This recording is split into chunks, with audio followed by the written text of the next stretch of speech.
You know, it's not me, it's the entire Alpha 5 team. There's some 60 people who are part of this effort. So total team effort, dedication, perseverance. We had lots of obstacles to get to the finish line and set the world record. And so this is one of the best aviation museums in the world. So we're thrilled and honored that it could get donated here. Plus the 4 guys that I jumped with are all Air Force elite pararescue. In the history of manned flight, most manned flight starts with lighter than air aircraft. And in fact, the U.S. Army, back in the days of the Civil War, actually flew balloons.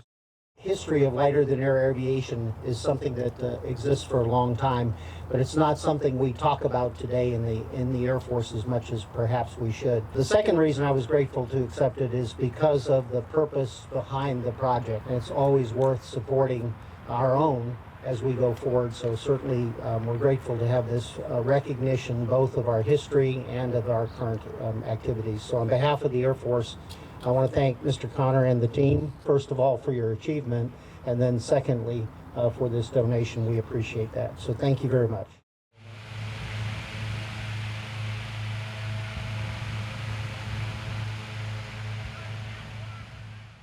We call Dayton home. It means an additional amount to not only myself, but the family, all the people that we work with. You know, it's a special day and a special place. There's some finality here. This is the last time we're gonna see the balloon inflated and stand in the basket, so it's kind of nostalgic a little bit. I mean, it was an epic journey. We actually flew the balloon 6 different times above 25,000 feet, training for the record-setting attempt. You know, hey, you move forward, and I'm thrilled it's going to the Air Force Museum. It started with the challenge that nobody had ever done this before. And then we think with any challenge, you gotta have purpose.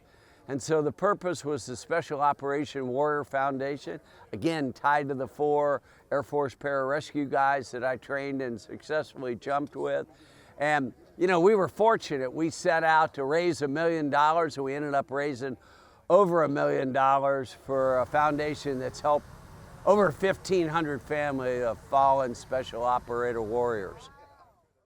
We started training almost a year before. I made almost 100 practice jumps because we knew when we jumped from 38,000 feet in Roswell, New Mexico, out in the middle of the desert, we had no idea exactly where we were going to land.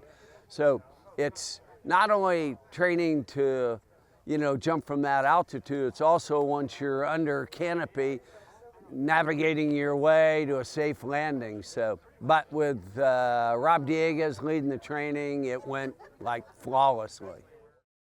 The experience was amazing. We were breaking new ground for research. We were breaking ground to help our community, to help the children of our fallen brothers. It's pretty amazing to be a part of that. So it was overwhelming, but also extremely exciting. To be able to do something like that and just stand on the edge of the ramp at 38,000 feet was unbelievable.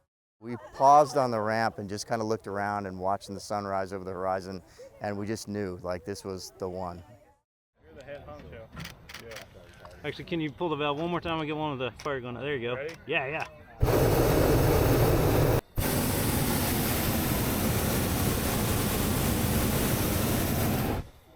PJ for 22 years. I retired in 2012.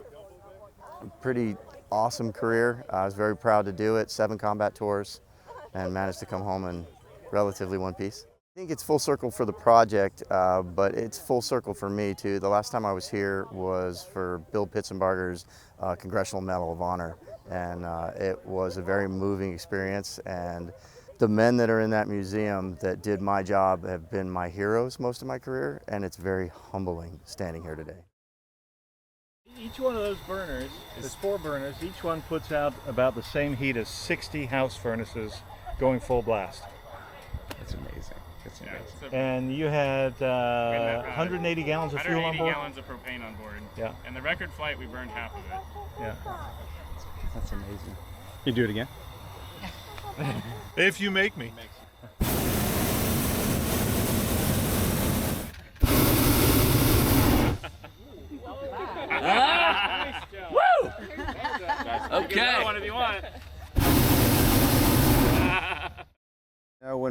remember driving up to the Air Force Museum and seeing all the vehicles on the ground, the balloon laid out. It brought back a lot of memories of, you know, Roswell, New Mexico, and the anxiety kind of crept up a little bit. Even though we weren't actually going to go and take the ride up, it was still kind of it was a surreal feeling. It was almost like we were coming back to Roswell and doing it again, which I'm glad we're not. I'm glad it's over, but it was a really cool, you know, feeling seeing the balloon again laid out, seeing the crew getting the balloon ready, and then obviously walking in the balloon for the first time and just seeing how massive it was pretty cool. The day was, I mean, it was almost like any other day, but the pressure, it didn't feel like a lot of pressure. It felt like we had, you know, we did the right training for it. We did a good proper spin up. We had the plan in place, and we were gonna, you know, planned it, and then we're gonna dive the plan. And you know, the anxiety was there because we want to keep everyone safe, and that's where I felt I had a lot on my shoulder, riding on my shoulders, to keep, you know, the crew safe, the jumpers safe.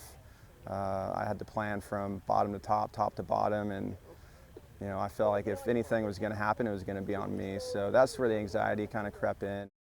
When we heard that it was coming to the Air Force Museum, I couldn't see another place. I mean, it doesn't belong anywhere else except for here, right? Having 4 of, you know, some of the best operators in the world, being on that balloon, being up at 38,000 feet, and now coming down, and now it's in the, you know, the National Museum for the Air Force it's unreal.